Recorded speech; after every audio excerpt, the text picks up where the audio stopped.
নমস্কার বন্ধুরা, সুস্মিতার রান্নাঘর স্লাইস অফ লাইফে আরও একবার আপনাদের সকলকে স্বাগত জানাই।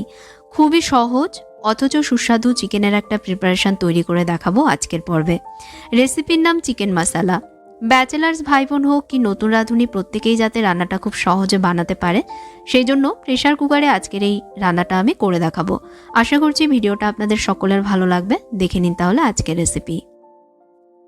রান্নাটা করবার জন্য আমি একটা প্রেসার কুকারে পর্যাপ্ত পরিমাণ তেল গরম করে নিচ্ছি।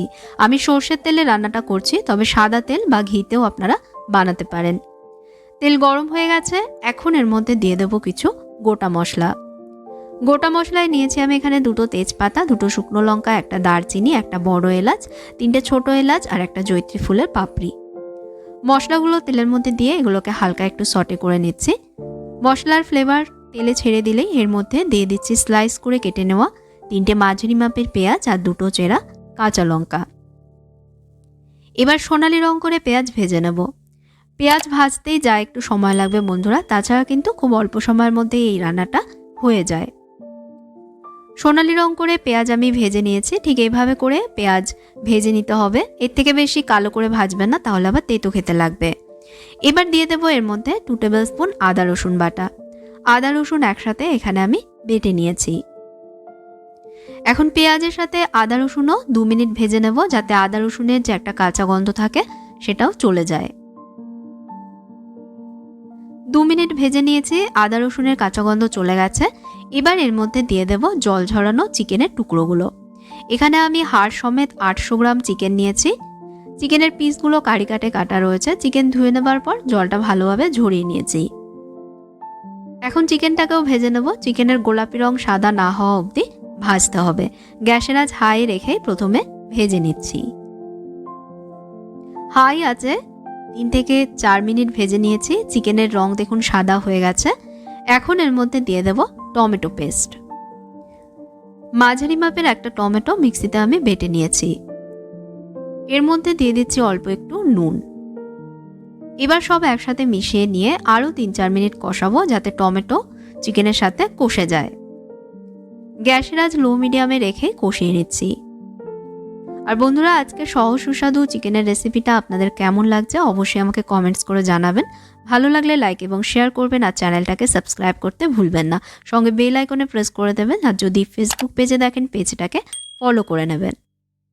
2-3 মিনিট কষানোর পর এবার এর মধ্যে দিয়ে দিচ্ছি 1 টিস্পুন হলুদ গুঁড়ো, 1 টিস্পুন কাশ্মীরি লঙ্কা গুঁড়ো, 1 টেবিল স্পুন ধনে গুঁড়ো, 1 টিস্পুন জিরে গুঁড়ো আর 1/2 টিস্পুন গোলমরিচ গুঁড়ো।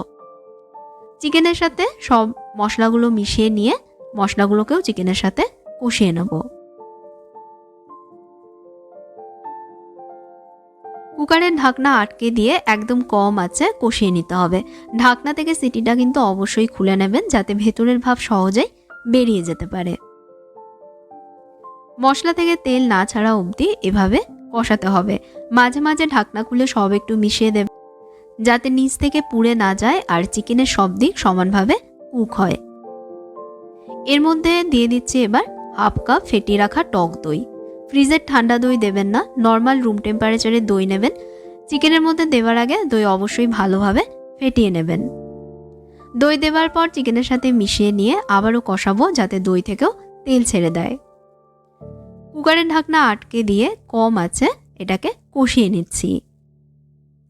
5-6 মিনিট এভাবে কষিয়েছি, তবে মাঝে কিন্তু আমি মিশিয়ে দিয়ে আবারও ঢাকা দিয়ে দিয়েছিলাম। দেখুন দই থেকেও তেল ছেড়ে দিয়েছে আর চিকেনও সুন্দরভাবে কষে গেছে। এখন এর মধ্যে দিয়ে দেব 1/2 কাপ জল। যেরকম গ্রেভি পছন্দ আপনারা সেই মতন জল দেবেন। আমি পরোটার সাথে এটা পরিবেশন করব, তাই কম করে জল দিয়েছি। স্বাদ মতন দিয়ে দিচ্ছি নুন। অবশ্যই আপনারা নিজেদের স্বাদ অনুযায়ী এর মধ্যে নুন দেবেন। এর সাথেই দিয়ে দেব গরম মশলা গুঁড়ো। 1/2 টিস্পুন গরম মশলা গুঁড়ো এর মধ্যে আমি দিয়ে দিলাম। সব একবার মিশিয়ে নিয়েছি। এখন এর মধ্যে দিয়ে দিচ্ছি 1/2 কাপ দুধের মালাই। দুধের ওপর জমা সর একত্রিত করে মিক্সিতে আমি একটু ঘুরিয়ে নিয়েছি। আপনারা এর জায়গায় বাজারের কেনা ফ্রেশ ক্রিমও দিতে পারেন। এটা দেওয়াতে গ্রেভিতে একটা রিচনেস আসবে, গ্রেভি অনেক বেশি স্মুথ হবে আর রংটাও দেখবেন অনেক সুন্দর আসবে। সব আবারও ভালোভাবে একটু মিশিয়ে দিয়েছি। এবার কুকারের ঢাকনা আটকে দিয়ে ঢাকনার উপর সিটি লাগিয়ে দিচ্ছি। কষানোর সময় চিকেন যেহেতু 80% সেদ্ধ হয়ে গেছে, তাই এখন শুধু জাস্ট একটা সিটি দিয়ে নেব। গ্যাসের আঁচ হাই করে দিয়ে এখন এতে একটা সিটি আসতে দিচ্ছি। একটা সিটি দিয়ে নিয়েছি। এবার গ্যাস বন্ধ করে দিয়ে কুকার ভালোভাবে ঠান্ডা হতে দেব। কুকার ঠান্ডা হয়ে গেছে, এখন আমি ঢাকনাটা খুলে নিচ্ছি। খুব সুন্দর গন্ধ বেরিয়েছে আর রংটাও দেখুন কত সুন্দর এসেছে। যেমন সুন্দর দেখতে হয়েছে তার থেকেও কিন্তু এটা অনেক বেশি টেস্টি খেতে হয়েছে। এই চিকেন মশলা অবশ্যই একবার আপনারা বাড়িতে বানিয়ে দেখবেন এভাবে করে। আশা করছি আপনাদেরও অনেক ভালো লাগবে। আর ভিডিওটা নিশ্চয়ই ভালো লেগেছে। ভালো লেগে থাকলে প্লিজ লাইক এবং শেয়ার করতে ভুলবেন না, আর আমার চ্যানেলটাকে অবশ্যই সাবস্ক্রাইব করে নেবেন। আজকের মতন বিদায় নিচ্ছি বন্ধুরা। আপনারা ভালো থাকবেন, ভালো রাখবেন। ধন্যবাদ।